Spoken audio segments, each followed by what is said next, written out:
예, 2012년 총선 당시 지역구를 버리고 새누리당 텃밭 대구로 출마 모험을 했던 정치인 민주당 김부겸 전 의원. 비록 낙선은 했지만 40.4%라는 득표율 기록한 것만으로도 기적이다 이런 평가를 받았었죠. 대선 끝나고 훌쩍 미국으로 갔다가요. 얼마 전 돌아왔는데 다시 김부겸 전 의원에게 눈길이 쏠리고 있습니다. 과연 이번 지방선거에서 대구시장이란 모험을 또 도전할 것인가.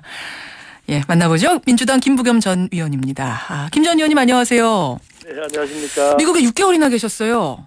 7개월 있었습니다. 7개월입니까? 네. 어떻게 지내셨어요? 7개월 동안. 정말 제 개인적으로는 정말 모처럼 귀한 기회였습니다. 가족하고도 떨어져 있었고요. 예. 그러나 뭐 지금 나이가 드니까 언어의 장벽은 어쩔 수가 없더라고요. 그렇죠. 다만 그 덕분에 보고 생각하는 시간을 좀 많이 가졌습니다. 예. 치열한 현실 정치 세계에 있다가 일종의 백수 생활을 해보신 거예요. 뭐 백수는 늘 백수인데요.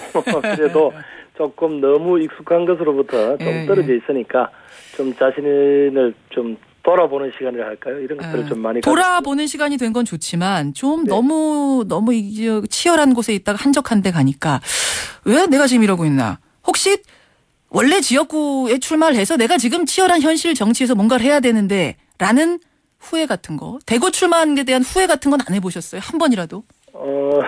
예, 주변에서 어떤 분들이 그러죠. 너 좀 지금 국회에서 열심히 하고 있는 분들 보면 부럽지 않냐. 그렇게 말씀하시는 분들도 있던데요. 예. 조금 아무래도 제 자신을 돌아보니까. 예. 빈깡통이 돼버렸거든요. 그래서 조금, 좀 채우긴 채워야 돼요. 네. 너무 현실 정치에서 비우다 보니까 이제 좀 채워야 된다 이런 말씀. 그래요. 예. 김부겸 전 민주당 최고위원, 민주당 의원 만나고 있습니다. 사실은 김성식, 홍정욱, 정장선 이런 분들이 속해 있는 6인회 중에 한 분이셨어요. 근데 안철수 의원이 워낙 6인회에다 공을 들였다고 알려져서 많은 분들이 김부겸 전 의원 귀국하면 안철수 신당으로 가는 거 아닌가 이런 예상을 했었는데 안 간다고 하셨네요. 네네. 예. 지난 연말부터 안철수 의원 쪽하고 접촉은 하셨었죠? 아니 이제 제 7개월 동안은 일체 국내 어떤 그런 정치적인 연결하고는 같지 않았고요. 다만 이제 김성식 의원하고 저는 학창 시절 때부터 이른바 학생운동 때부터 오랫동안 이제 선후배로서 관계가 있습니다. 예. 그런데 이제 김 의원은 뭔가 이 기존 제도 정치권으로는 이미 한계가 온 거 아니냐. 그래서 뭔가 새로운 정치를 만들자는 기치를 분명히 하고 또 그런 국민들의 여망에 부응해야 되는 거 아니냐. 예. 그 과정에 이제 안철수 현상이 나타났고 또 안철수 의원이 탄생했다. 예. 그렇게 해서 뭔가 성공시켜보자라고 하는 게 이제 우리 김성식 의원의 주장이고요. 그래서 이제 위원장으로 가셨고요, 그분은. 네네네. 예. 이제 저나 정장선 의원 또 김영춘 의원은 분명히 그런 어떤 대의에도 동의를 하지만 저희들은 이미 민주당이라는 틀로서 정치를 한 지가 오래됐다. 그런 민주당이라는 틀을 우리가 버려도 될 만큼 새정치가 이 내용을 다 담을 수 있을 만큼 우리가 그렇게 시간이 있고 한 거 아니야. 그건 아니지 않느냐. 분명히 민주당이라는 오랫동안 이 거루터기와 역사도 뭔가 새로 고쳐서 쓸만한 거는 쓸 수 있도록 해줘야 우리 정치가 한 단계 도약을 한다. 왜냐하면 과거 정치 경험을 보면요. 어느 한쪽을 완전히 쓸어 담는 큰 그릇이 아니고서는 그루터기가 남으면 늘 분열로 나타났습니다. 그렇죠. 그러면 늘 거기 현실적으로는 지지부진해지거든요. 그렇죠. 그러면 이제 국민들한테는 정치권이 또 실망을 가중시키는 역할이 있었으니까 지금은 김성식 의원처럼 생각하시는 분들은 힘차게 신당을 만들고 그다음에 이제 저희들처럼 기존 정치권에 안주해 있다고 이제 비판받는 사람들은 조금 당을 확 좀 뜯어고치자고 계속 내부에서 이야기를 하고 그러다가 이제 어떤 순간이 왔을 때 국민들이 이제 그 정도면 당신들 두 집단의 정치적 목표나 혹은 정치하는 태도에 있어서 서로 이제 공존할 틀이 아주 강해진다라고 하면 그때는 또 힘을 합치는 방법이 있다. 저희들 그렇게 보는 거죠. 각 당이 각 당에서 맡은 자리에서 열심히 치고 나가다가 어느 순간에 혁신의 수준이 맞춰졌을 때 비슷할 때 그때 괜찮겠다 싶을 때 연대를 하면 된다 이런 말씀이신데 그러면 그 순간이 이번 지방선거 전에 오리라고 보세요? 손잡을 수 있는 순간? 저는 와야 된다고 생각을 하죠. 너무 빠듯하지 않습니까? 지금이 2월인데요.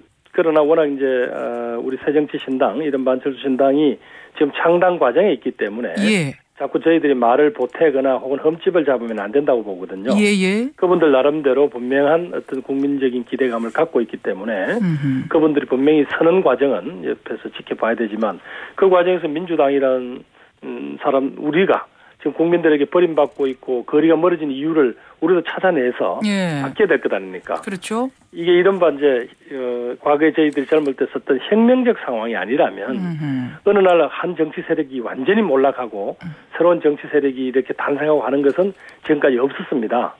그러면 어차피 서로가 서로에게 영향을 미치고 서로가 또 섞이면서 덩치도 커지고 내용도 새로워지는 경험을 지금까지 우리는 보았지 않습니까? 그래서 왜 지금의 새정치신당과 민주당이 그런 방식을 통해서 국민들에게 좀 거듭 태어난다는 것도 가능하지 않느냐는 게 제 생각이죠. 4개월 동안 열심히 각자 노력하자. 그렇지만 언젠가 만나야 된다는 확신은 갖고 계시는 건데요. 저는 이제 그게 이제 궁극의 모델이라고 보는데 그러나 거기에 동의하지 않는다 하더라도 선거 시기에 야권이 국민들의 여망을 어떻게 받아낼까 하는 건 또 다른 문제입니다. 선거 시기에 가서 서로 자기 목소리만 낸다는 것은 정말로 이 최종 선택 또 어떤 정치적 선택의 결과를 받아들여야 되는 국민의 입장에서 생각을 해야 된다는 거죠. 그 말씀은 야권 지지자들한테 여권 어부질이 주는 일은 없어야 된다 이런 말씀이시군요. 선거 때는 그런 판단도 좀 해야 된다. 의무라고 생각하는 거죠. 의무라고 보세요. 근데 창당하시는 분들한테 자꾸 그걸 들이대는 것은 오히려 그건 좀 부당하다고 느끼실 테니까. 그래서 그 말씀은 지금 드리는 거는 좀 자제하는 거죠. 새정치신당 입장에서는 이제 새정치하겠다고 나서자마자 자꾸 이제 연대 얘기가 나오는 것에 대해 좀 부담스러워하고 또 현실적으로도 조직이 약하기 때문에 민주당과 연대하면 우리가 선거에서 민주당에 묻힐 가능성도 크지 않겠는가 이런 걱정도 하고 여러모로 좀 연대가 쉽지 않아 보이는데 만약 이러다가 신당이 끝내 이번 지방선거에서 연대를 거부하면 그때는 그러면 이게 분열로 이어지고 선거도 어려워지고 그 책임은 야권 분열의 책임은 그럼 신당이 좀 지고 가야 된다 이렇게 보십니까? 과거에는 이제 그럴 경우에는 이제 새로 말하자면 신참자에게 책임이 물어지곤 했죠. 그러나 지금은 기존 정치권 전체가 이대로는 안 된다라는 국민적인 회초리를 맞고 있는 상황이니까 그분들한테 그런 책임을 묻는다 이런 차원의 문제로는 안 갈 겁니다. 오히려 그것보다는 야권을 바라보는 국민들의 또 절박한 기대도 있잖아요. 거기에 대해서 정치인들이 정직하게 답을 해야죠. 새정치의 내용이라고 해서 그 문제에 대해서 우리는 관심이 없다 이건 아니지 않습니까? 왜냐하면 선거의 결과는 구체적으로 4년 동안 국민들의 생활에 영향을 미치고요. 또 그 결과에 대한 어떤 피해도 고스란히 국민의 몫으로 돌아가는데 그걸 정치 위에 정치판이라는 무대 위에 있는 배우들만의 몫은 아니죠. 그 문제는. 그렇게 보세요. 네네. 지금 계속해서 이제 야권 분열, 약해진 야권 걱정을 하시는데 그래서 말입니다. 대구시장에 김부겸 전 의원이 직접 나서야 된다. 이런 주위 권유가 있는 거 아시죠? 네, 그렇죠. 고민하시는 거죠? 그럼요. 지금 제가 이제 우리 설 연휴 동안에 이제 쭉 세배도 다니고 했더니 결과적으로 너 안 나오면 너 비겁한 놈 되니까 알아서 하는 어떤 그런 협박을 제일 많이 받았습니다. 비겁이란 얘기까지 나왔습니까? 예. 또 하나는 물론 이제 그분들이 제 정치적 선택에 대해서는 여러 가지 말씀을 하시죠. 또 혹시 무소속으로 나오면 이번에 이길 수도 있다는 분도 있고요. 또 오랫동안 야당을 해왔던 그 고생한 이 동료나 선배들은 무조건 우리가 나와서 적어도 우리 목소리를 내야지. 안 나오면 이 절망 상태 어떻게 견딘단 말인가 또 이런 분도 있고. 또 민주당 따로 안철수당 따로 이렇게 해서 당신 혼자 몸부림쳐봐야 뭐하냐. 차라리 한 2년 기다려서 다음 총선에 차분히 준비하라 또 이런 분들도 그런 있습니다. 분도 계시고. 그래서. 그러나 제가 방금 말씀드린 대로 정치인들에게 주어진 책임이라는 거 아까 말씀드린 대로 어떤 분열을 또 딛고 일어서서 국민들에게 새로운 가능성을 열어주는 데 있다면 저도 제 몫을 피할 수는 없겠죠. 내 몫을 피하지 않겠다. 이것은 출마하시는 걸로 봐도 되겠네요. 이거 그렇게 아직 판단하지 안 되고요. 그렇게 내 몫을 제가 늘 해오던 말이 이제 그건데요. 무슨 야권이 지금 죽느냐 사냐는 절체절명의 위기 아니냐. 이 문제를 어떻게 돌파할까 하는데 좀 관심을 집중하고. 알겠습니다. 그 결과에서 정치인들한테 너 각자 숙제해. 라고 하면 저도 숙제하겠다 이제 이런 거죠. 내 몫을 다하겠다. 이 말씀 굉장히 의미 있는 말씀을 해주셨는데 만약 그러면 이제 고민하다가 출마를 하게 되면 그때는 형식이 무소속이 되겠습니까? 민주당 이름표 걸고 가시는 건가요? 왜냐하면 예. 사실은 김두관 전 지사가 이제 민주당 이름표 떼고 경남에서 지사된 이런 경험이 있기 때문에 떼고 가는 게 유리하지 않겠는가 얘기 나오는데요. 예, 김두관 지사인 경우에는 이제 그분이 행정도 하셨고 또 지역 시민사회 운동도 오랫동안 하셨기 때문에 그분은 이제 그럴 만한 어떤 이 근거나 배경이 있었죠. 예. 그러나 저는 벌써 정당에 와서 정치를 시작한 지가 24~25년이 되거든요. 아하. 예, 그런 제가 굳이 선거에 유불리하다고 기왕에 있던 당적을 떼고 나간다는 것은 그건 예, 시민에 대한 도리가 아니고요. 저는 민주당으로 나가겠다는 입장을 분명히 밝혔습니다. 근데 민주당으로 김부겸 전 의원 나가서 되겠습니까? 대구는 새누리당 텃밭 중에 텃밭, 대통령 고향인데요. 지금 우리 김현정 선생님이 이야기하신 대로요. 예. 지난 총선 때 제가 내려갔을 때 불과 한 넉 달 정도 뛰었습니다. 예. 제가 그 정도 표를 받았다는 게 그게 뭐 저를 알거나 혹은 제가 잘나서 나온 표는 아니라고 봅니다.